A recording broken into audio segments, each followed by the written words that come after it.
18ನೇ ಶತಮಾನಕ್ಕೆ ಮೊದಲು there was no classification as such. ಎಲ್ಲೋ ಬೇಸಿಕ್ ಫಿಲಾಸಫಿ ಅಂತ ಕರಿತಾಯಿದ್ರು.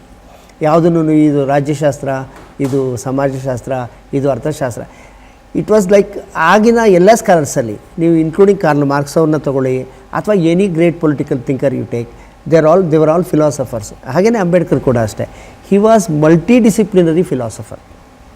ಮಲ್ಟಿ ಡಿಸಿಪ್ಲಿನರಿ ಅಂದರೆ ಅವ್ರಿಗೆ ಎಕನಾಮಿಕ್ಸಲ್ಲಿ, ಅರ್ಥಶಾಸ್ತ್ರದಲ್ಲಿ, ಸಮಾಜಶಾಸ್ತ್ರದಲ್ಲಿ ಮತ್ತು ಮಾನವಶಾಸ್ತ್ರದಲ್ಲಿ, ಹಾಗೆ ಈ ಭಾರತಶಾಸ್ತ್ರ ದ್ಯಾಟ್ ಈಸ್ ಇಂಡಾಲಜಿಯಲ್ಲಿ ಇದ್ರ ಮೇಲೆಲ್ಲ ಒಂದು ಪ್ರಭುತ್ವವನ್ನು ನಿರಂತರವಾಗಿ ಸಾಧಿಸಿದ್ರು. ಅಂದರೆ ನಾವು ವಿದ್ಯಾರ್ಥಿಗಳು ಮತ್ತು ನಮ್ಮಂಥ ಅಧ್ಯಾಪಕರು ಅರ್ಥ ಮಾಡ್ಕೊಳ್ಬೇಕಾಗಿರೋದೇನೆಂದರೆ, ಈ ಸಂವಾದದಲ್ಲಿ ನಾನು ಒತ್ತು ಹೇಳೋದು ಈ ಥರದ ಒಂದು ಮಲ್ಟಿ ಡಿಸಿಪ್ಲಿನರಿ ಸ್ಟಡಿ ಮತ್ತು ಇಂಟರ್ಸೆಕ್ಷನ್ಯಾಲಿಟಿ ಅಂತ ಕರಿತೀವಿ.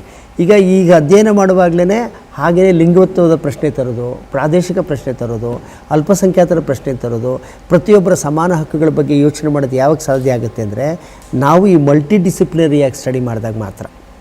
Because he was economist. ಅವರೊಂದು ಎಕಾನಮಿಸ್ಟ್ ಆದ್ದರಿಂದ ಅವ್ರಿಗೆ ಕಾರ್ಮಿಕರ ಸಮಸ್ಯೆ ಚೆನ್ನಾಗಿ ಗೊತ್ತಾಯಿತು. ಹಾಗಾಗಿ ಅವರು ಮುಂಬೈ ಕೌನ್ಸಿಲ್ನಲ್ಲಿ ಅವರು ಕಾರ್ಮಿಕರ ಹಕ್ಕುಗಳ ಬಗೆಗೆ, ಕಾರ್ಮಿಕರಿಗೆ ಕೊಡಬೇಕಾದ ಹಕ್ಕುಗಳೇನು, ಮಹಿಳೆಯರಿಗೆ ಕೊಡಬೇಕಾದ ರಜಾ ಅಥವಾ ಕೆಲಸದ ಅವಧಿ ಏನು, ಅವರಿಗೆ ಸರಿಯಾದ ವೇತನ ಬೇಕಾ, is a first person to do all this ಪ್ರಾಯೋಗಿಕವಾಗಿ. And he was also a pragmatic ಅಂತೀವಿ ಅವ್ರನ್ನ. ಪ್ರಾಗ್ಮ್ಯಾಟಿಕ್ ಅಂದರೆ ಕೇವಲ ತಾನು ಅಧ್ಯಯನ ಅಥವಾ ಮಾತುಗಳನ್ನು ಮಾತ್ರ ನಂಬ್ಕೊಂಡಿರೋರಲ್ಲ.